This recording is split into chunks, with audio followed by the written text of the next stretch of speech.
The ruin of Castle Urquhart in the highlands of northern Scotland dominates the shore of a lake shrouded by mystery. The murky waters have hidden a persistent and puzzling tale for 1,400 years. The lake is called Loch Ness. It is said that here lives a monster that can make the surface of the lake boil with foam.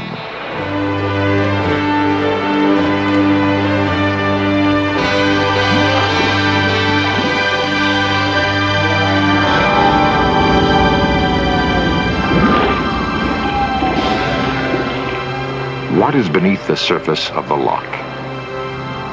We will be closer to knowing the answer. Closer for having discovered new evidence in search of the Loch Ness Monster.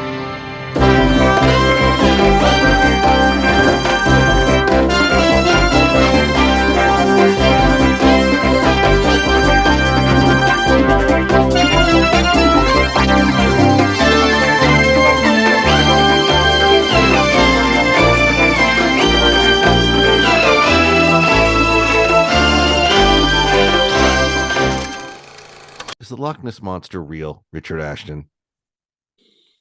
How strange that you should ask me that question.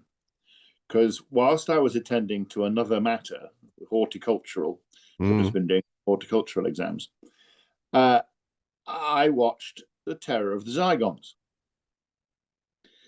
in which one putative explanation of the Loch Ness Monster features, as everybody will know, that the Zygons brought as an embryo from their home planet what then we now know as the Loch Ness Monster. As a kid, I was obsessed with the Loch Ness Monster. I went and camped on the shores of the loch. I went to meet, there were two Loch Ness Monster research institutes, one slightly more kind of, scientific-y and one a little bit more esoteric. And I used to hang about with those guys a little bit. If you stand and sit and stare at the loch, with all of the reading and all of the things you might have absorbed, I think it would take a very stony heart and mind not to see the monster. And we know that Peter Scott, when he produced his painting, of the diamond-shaped fin and all the rest of it. And the Latin name he gave to it, of course, was an anagram of monster hoax or something of that kind. The more you debunk the myth, the more real the myth becomes. Now we know there aren't enough fish in the loch, despite its great depth and size, to support anything other than the things that already live there. But Doctor Who explained that, because there is this bridge and this way that it gets into the North Sea and does all the things it does and comes back again. So we don't see. So again, Doctor Who has provided the answers to all the questions we might have, and a number of surveys have had a look at the loch and proved that they didn't find anything. So what do we have positive proof of?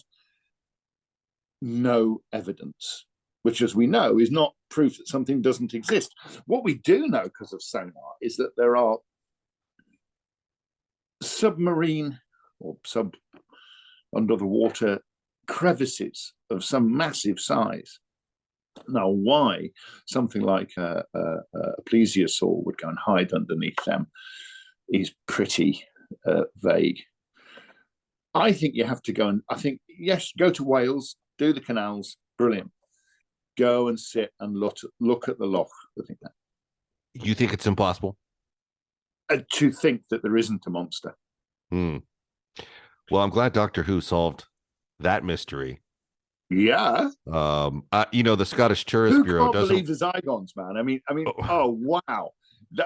That story with those big rubbery hands and the big rubbery controls and I have to look at this Zygon move as a terrorist act, but the Scottish Board of Tourism, You know, they enjoy this, no doubt. They love. Did you see where at one point, you know, before like Loch Ness Monster fever took hold, that in the early stages of putting together the myth, the legend, the story, that they had discovered one of the props or part of the props or a prop replica from the Billy Wilder film, The Private Life of Sherlock Holmes, which has absolutely, you know, quite true.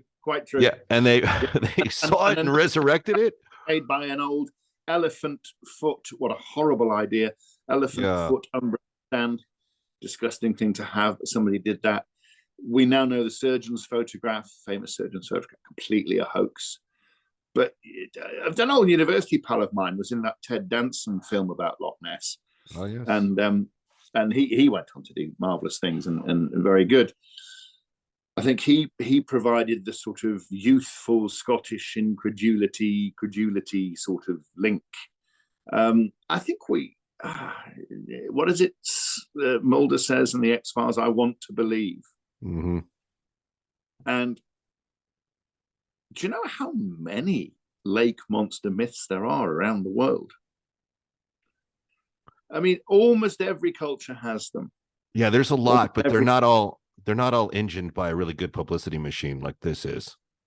As much as I respect Mulder and the X-Files, you know, their rate of solving cases on that show was almost 0%. Yeah, it wasn't great, was it? No.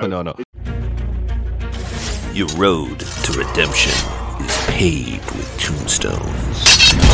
No quarter, kill all masters. Go to noquarterkillallmasters.com.